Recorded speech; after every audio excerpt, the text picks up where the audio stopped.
A very good evening and welcome to The Big Story. I'm Haryanto coming to you live from the Straits Times newsroom. Workers' Party MPs have been found liable for damages suffered by the Aljunied-Hougang Town Council. In a much-anticipated judgment released today, the High Court said Ms. Sylvia Lim and Mr. Low Tia Kiang had breached their fiduciary duty. Mr. Pritam Singh, meanwhile, had breached his duty of skill and care in the hiring of the Town Council's Managing Agent FM Solutions and Services, or FMSS. This resulted in the Town Council paying at least $33.7 million to FMSS from 2011 to 2015. Now, to tell us more about this, I have political correspondent Rachel Au-Yong. Welcome, Rachel. Thanks, Ian. Now, Rachel, so tell us, right, as a start, let's unpack some terms in the judgment. So we have breaching fiduciary duty and breaching the duty of skill and care. Honestly, when you see terms like that, I don't blame readers if their eyes glaze over. So I think it's helpful to look at fiduciary as an individual who owes a strict legal duty to another person based on circumstances rising out of, they give rise to a relationship of trust. So you can look at a breach of fiduciary duty as a breach of loyalty. That might be helpful. In this AHTC case, WP Chairman Sylvia Lim and the former chief, Low Tia Kiang, have been found to have breached their fiduciary duties when they hired FMSS as managing agent without calling a tender in 2011. Ms. Hao Fan, one of the co-owners of FMSS, has also been found of the same breach. Meanwhile, there's a breach of duty of skill and care. This is part of a fiduciary duty, so you can see it as a slightly less serious breach. Mr. Pritam Singh and two other town councillors have been found liable for this because in the case of Mr. Singh, he did not question the waiver of the tender, so he didn't exercise his full duties as a town councillor. And Rachel, of course, this case has been a long-drawn trial, right? Over 17 days last year, 14 witnesses were called and questioned by lawyers, now resulting in robust exchanges and unexpected disclosures. So what was the judgment really?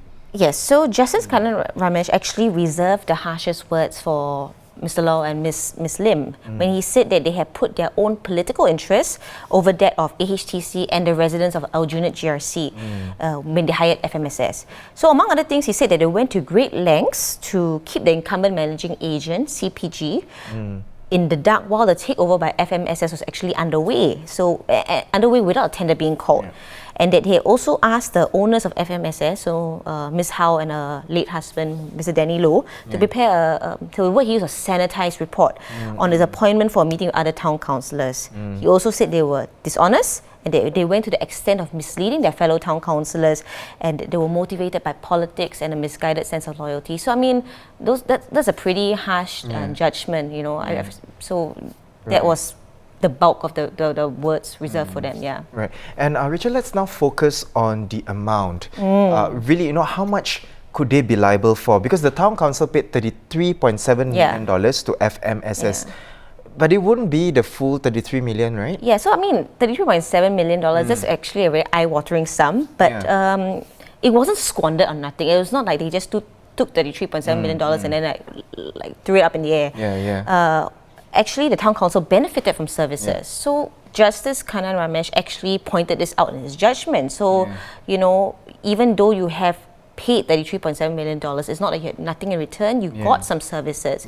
So moving on, whatever the next stage now, it is up to the plaintiffs. So that means the town councils to prove exactly what is the loss. So it has to be $33.7 million minus the net benefit, the net value of what they actually paid for those services. And then that's the amount. Yes, but that's going to be another stage of the trial, so we don't know that yet. But of course, at this point, it is unlikely that the judgment will affect their positions as MPs, as it arises from civil proceedings. Now, they can decide whether to appeal against the verdict, but on the horizon, there is a risk that they could lose their parliamentary seats if they are made bankrupt. So tell us, you know, what future holds for the WP leaders? I mean, it's still very early. I think a lot of this is very premature because first of all, the defendants have a month to appeal the judgment. And even if they don't, or after they do, there's still another trial. Like I said, they determine the actual damages.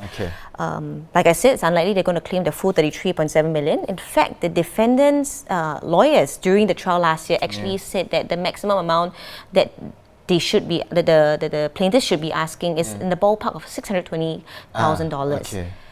Do you remember last year when the WP MPs actually had a fundraising, so to speak? They actually managed to raise $1 million in 3 days. So even if they have to pay whatever amount, I don't think that figure is going to be the sort of figure that will bankrupt them.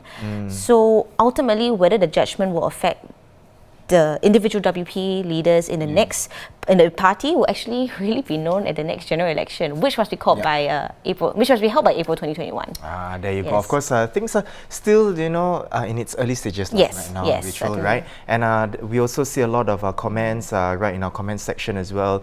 Clearly, this is something that everyone is really interested to know what's going to happen next. For more updates on these stories, you can visit our website at straitstimes.com. Once again, thank you so much, Rachel, for coming on to the show to really unpack the case for us right here.